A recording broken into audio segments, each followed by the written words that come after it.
On this railway adventure, Scotland's Loch Ness monster, the castle of Shakespeare's Macbeth, and the stone of Scone on the ScotRail and Strathspey Railways. Hi, I'm Bernie Coppell. Just up the tracks, the elusive Nessie, a famed Scotch distillery, and the Rodeo Drive of Scotland. Join me from Edinburgh to the Kyle of Loch on railway adventures across Europe.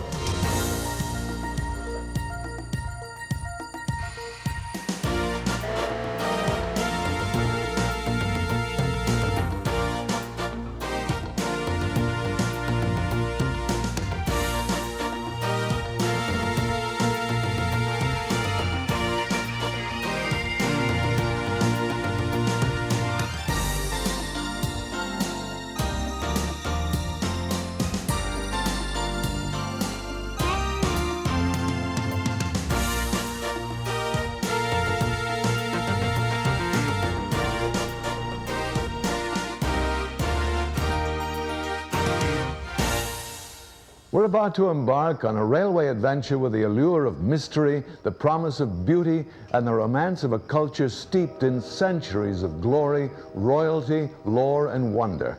We'll begin our railway adventure in Edinburgh and travel through 263 miles of Scotland's most scenic terrain to the Kyle of Loch.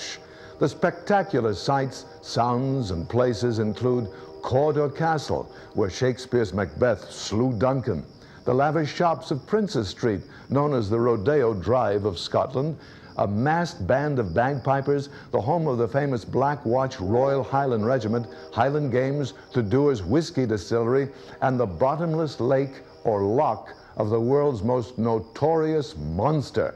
Stay with us for Scottish Highland adventures on ScotRail and the Strathspey Railway. All aboard for bagpipes, trains, and Highland Games. Our railway adventure begins in Edinburgh, 350 miles north of London. From Edinburgh, we'll head north to Inverness, then west to Kyle of Loch.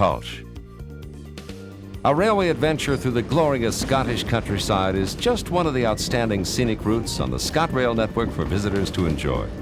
ScotRail considers the Central Highlands and Kyle rail lines to be the most scenic railways in Britain. And as a passenger, you can enjoy an effortless voyage through this historic and beautiful land. Our adventure begins in Edinburgh, the capital of Scotland. Before boarding the train, let's take a moment to explore Edinburgh and visit ancient castles that were the focus of so much Scottish history. From the turret, you can look out across the entire city and countryside. And for those with money to spend, there's no better place than Princes Street, known as one of the finest shopping areas in Scotland. Stores are filled with the treasures of Scotland and reflect the proud heritage of quality craftsmanship. The Grand Railway Hotel, built in the Victorian age, will bring you back to the heyday of railroad travel in Scotland, a time when trains offered the only real alternative to horse and carriage. Waverley Station bustles below, with trains on their way to join the main lines of the Scottish Highlands.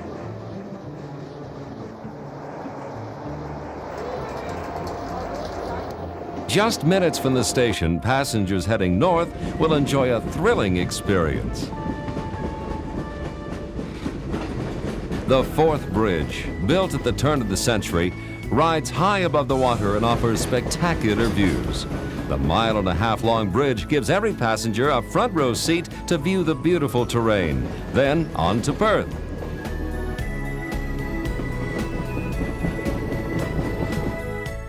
The journey from Edinburgh to Perth will take 90 minutes. Perth is known as the Fair City and is built on the banks of the River Tay. The city is famous for its fantastic salmon fishing and beautiful settings. You can stroll along a graceful bridge built over 200 years ago and gaze at this historic city lining the riverside. Perth is home to the famous Black Watch. The Royal Highland Regiment is a reminder of this country's more turbulent times and was created to keep peace in 18th century Scotland. The famous uniform of the Black Watch is worn with pride today. A majestic peacock in all its glory struts on the grounds of Scone Palace. This was the abbey where Scottish kings were crowned over the legendary stone of Scone, until Edward I stole it in 1296 and took it to Westminster Abbey. Protestant reformers in the 16th century burned the palace to the ground, but it was rebuilt some 200 years later. The palace is home to a fine collection of ivories, porcelain, clocks, and needlework. You can enjoy these treasures while surrounded by the peacocks who call this historic site home. Our next stop is the Caithness Glass Factory. Visitors are able to see craftsmen create the fine glass products firsthand. The entire process can be viewed from a special glass-walled gallery. And in just a few minutes, you'll learn to appreciate the delicate work of making glasswork by hand. From the molding of red-hot glass to the final kiln process, everything you see being made is also available for purchase right here at the factory.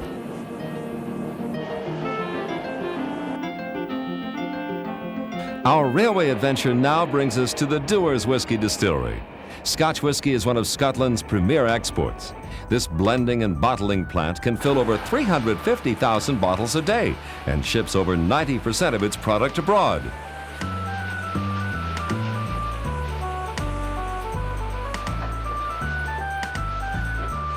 With just a brief moment to enjoy the history of Perth, it's time to move on, but there's no need to stand in line to wait for tickets. ScotRail has introduced the open station system, which means you can now buy tickets right on the train. Our railway adventure leads us to Pitlochry. As the train draws near the station, there are decisions to be made. See the sights or sample the traditional Scottish knitwear and tweeds? But a street banner solves the problem for us. The ScotRail's Vale of Atholl Band draws visitors to the sights and sounds of the annual Highland Games.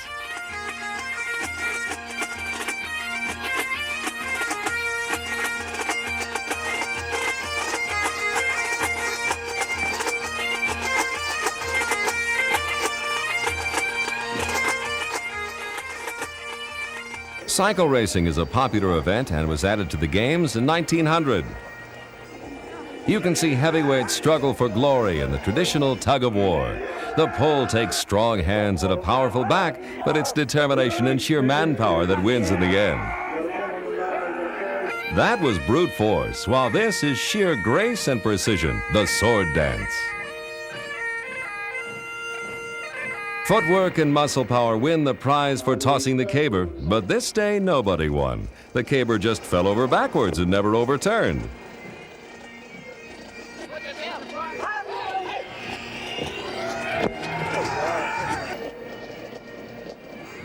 You see how high a true Scotsman can throw a 56-pound weight over the bar. Finally, the parade of the massed pipe bands. The Highland Games, a day of sports and spectacle for the adventurer.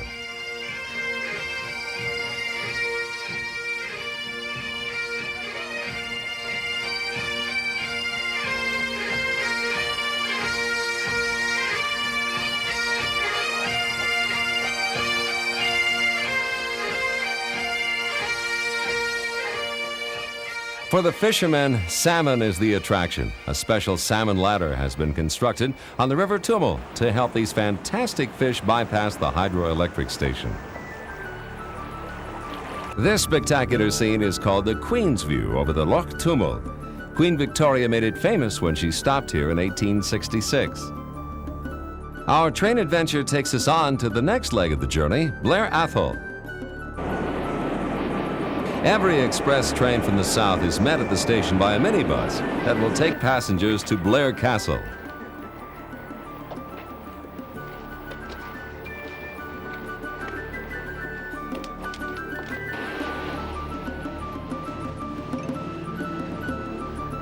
It's home to the only man in Britain who's allowed to have his own private army, the Duke of Atholl.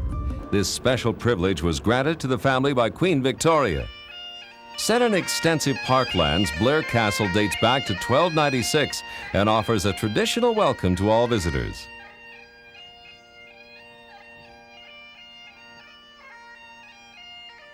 A portrait of the present Duke hangs in the paneled entrance hall along with his collection of swords and crossbows. Today, the 10th Duke of Atholl still possesses enough medieval weapons to equip a small army, a reminder of days gone by and Blair Castle's turbulent history. In the dining room, visitors can see a silver table piece that was given to the 7th Duke as a wedding present from his tenant farmers. The drawing room's finely modeled ceiling and cornice look over a wealth of 18th century furniture and family portraits. The walls are hung with crimson damask and the chimney piece is white marble. These are just a few samples of the treasures that can be found in the 32 rooms of Blair Castle.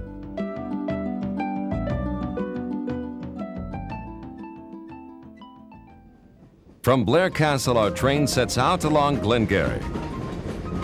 Before long, passengers begin to experience the 18-mile climb to Drummuchter summit. Here, the hills soar above 3,000 feet, but the powerful diesel locomotive makes easy going of the steep inclines and rise to the top. A visit to the home of the Loch Ness monster when Railway Adventures returns.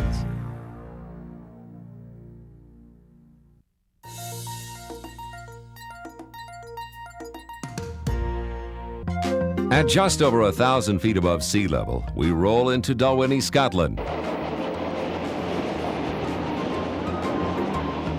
Dalwhinnie is just a tiny community, but the mountain water is pure, clear, and cold, so they built a whiskey distillery. On guided tours, visitors learn that whiskey has been made here since the last World War, and you can see each stage of the whiskey-making process. Master craftsmen mix barley and water in huge copper stills to make some of Scotland's special spirits.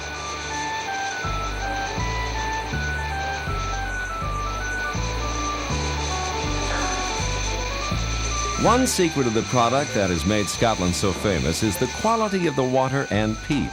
But here the true secret is years of storage in old sherry casks. And it's ready to sample at the end of the tour. Our railway adventure now takes us into the Cairngorms, a range of mountains with 4 of the 5 highest peaks in Britain. This mountain range is home to the Highland's vast sports centre at Abermore. Now it's time for a change of pace, and passengers will move from the diesel to steam trains for a trip to the Boat of Garden on the Strathspey Railway. Once the carriages are coupled for the journey, get ready for 5 miles of nostalgia each way. On the Strathspey Railway, there's never a chance of being stranded by a railroad strike. Drivers, firemen, and the entire staff are all volunteers. It's just like it used to be. Steam, smoke, and the soothing clank of the rails. All a part of our railway adventure.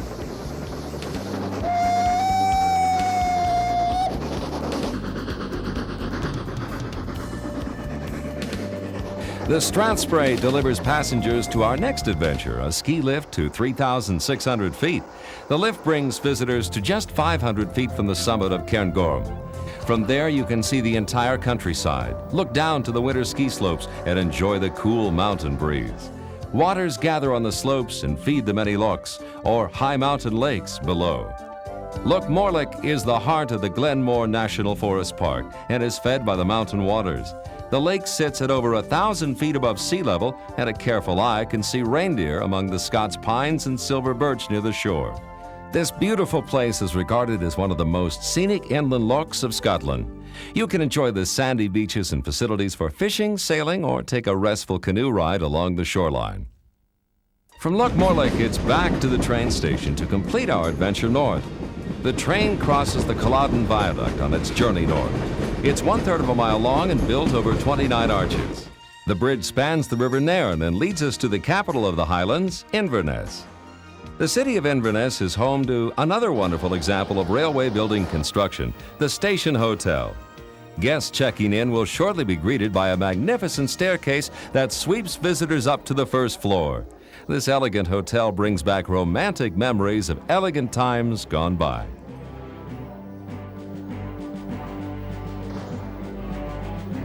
Inverness is located on the River Ness and is guarded on the east bank by the Inverness Castle, rebuilt in 1834 on the exact site of the original, which dated back to the 11th century. On the west bank, the Inverness Cathedral stands watch over the river. It was built in the 19th century. Inverness lies at one end of the Caledonian Canal, which was built by Thomas Telford in the 19th century. Cutting right across Scotland through Great Glen, 4 locks were built into the waterway to give the great sailing ships of the 19th century a safe and swift journey from the Irish Sea to the North Sea. Today, the 60-mile canal is home to pleasure boats.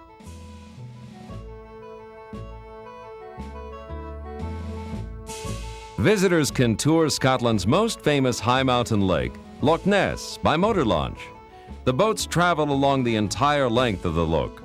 Throughout the summer, there are daily ScotRail excursion trains from Kingussie, Avamore, and Inverness that meet with the Loch Ness cruise. It's a whole day of adventure and time to wonder about the tales of the deep and the Loch Ness monster. We continue our railway adventure on ScotRail. On our way back to Inverness, we pass the ruins of Urquhart Castle, and we once again are reminded of this land's violent past. Built in the 14th century, this was one of Scotland's largest castles and commanded an impressive view of the Loch. Beautiful beds of flowers and lush green lawns give welcome to visitors of the Cawdor Castle. Just a short ride from Inverness, Cawdor Castle brings us back to the time of Shakespeare. It was here that Macbeth murdered Duncan. Today, the massive walls of this wonderful castle create a warm and comfortable home for the Lord and Lady Cawdor. Visitors tour the original kitchens of Cawdor Castle and see the brass and copper cookware. In the gift shop, you'll find many reminders of those days gone by. From the Inverness station, we depart for Kyle of Loch. Observation cars are added to some trains with tour guides to point out the sites of interest. These luxurious trains offer armchair seats and a buffet meal. It costs a little more, but it is first-class service at its finest. Once out of the Inverness station, we travel across the River Ness on a spectacular arched bridge. We'll pass along the shores of Bewley Firth and can see the Black Isle in the distance. On both sides of the railway, the views change with every moment and provide an endless stream of images. The Kyle line runs west from Dingwall through thick forests, majestic mountains, and lonely lochs.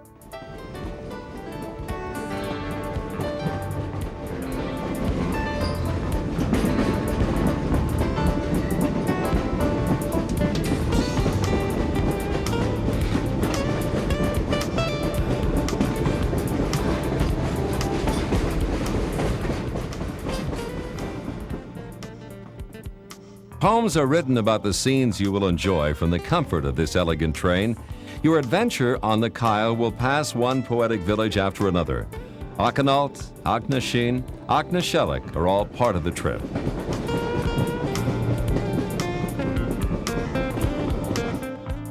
Victorian railroad builders used wagon loads of explosives to blast through the rock on their way. It was the dedication and iron will of these men that's provided us with the smooth, effortless ride we enjoy today.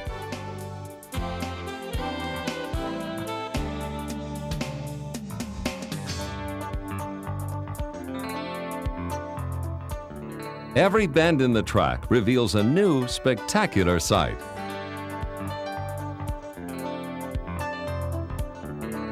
The train now travels into Plockton, set on a high peninsula in the Loch Carron. Out of every window, there's a picture-perfect scene, like the row of cottages set against the hills of Applecross. Palm trees grow, sheltered from the Highland weather. And for those who love to sail, there's no finer haven.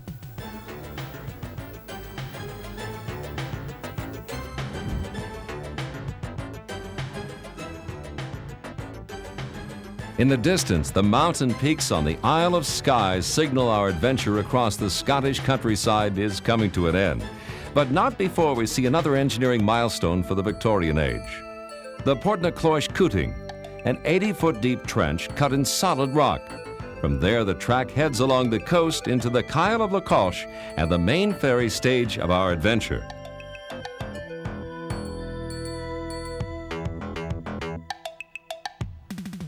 So far, we've traveled 263 railway miles on our adventure from Edinburgh. You can sample some of the local cuisine and enjoy the wonderful view, the Isle of Skye ferry preparing to dock just down the coast. It only takes a moment and a few hundred yards to cross the bay. leaving barely enough time to take in the beautiful surroundings. Skye is rich in myth and legend, and the towering Quillen Hills lay in testament to the tall tales of local farmers. The majestic Black Hills also create a 6-mile arc to encircle this tiny island. Whitewashed houses and beautiful cottages dot the foothills and add local color to the landscape of the Isle of Skye. Our island visit is the last stop before our journey home to Edinburgh. Our railway adventure through Scotland's Central Highlands has something for everyone. We found mystery, history, romance, and beauty all along the tracks from Edinburgh to the Kyle of Loch. We hope you've enjoyed bagpipes, trains, and Highland games. I'm Bernie Coppell. Join me for the next Railway Adventures Across Europe.